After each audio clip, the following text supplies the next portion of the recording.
Buscar o mellor balance entre o tráfico e o núcleo de poboación garantindo a seguridade viaria. Esta é a finalidade das obras de humanización da travesía de Palmeira que hoxe comezaron a executarse. O proxecto, deseñado co asesoramento da Fundación Ría, pretende dar prioridade ao tránsito peonil, compatibilizando coa circulación de vehículos necesaria para vertebrar a parroquia. E como podemos encontrar ese equilibrio entre as calidades sociales dunha cidade agradable como pode ser esta and the regional and commercial priorities of a good traffic infrastructure. E as necesidades e prioridades da rexión en cuestión de tráfico.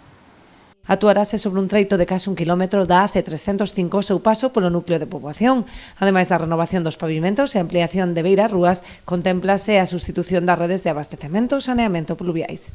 Renovaránse eses servizos dos que disfruta a poboación, nomeadamente o abastecemento de auga, a renovación tamén da liña de saneamento ou a recollida de augas pluviais que se verán melloradas.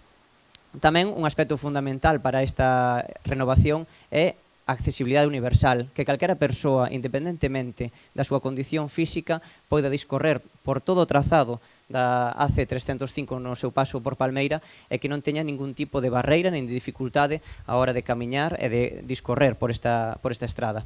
Tamén se procederá ao soterramento do cableado aéreo e a creación de 850 metros cadrados de zonas verdes, coa instalación de mobiliario urbano para habilitar áreas de lecer para a veciñanza.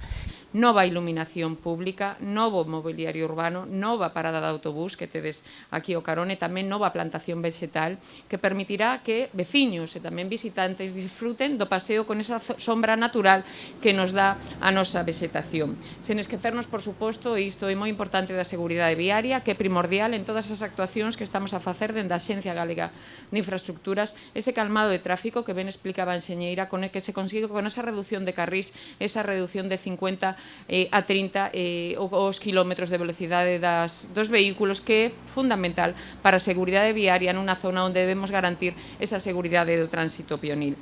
O orzamento ascende a preto de 3 millóns de euros e as obras estarán rematadas antes do verán do próximo ano.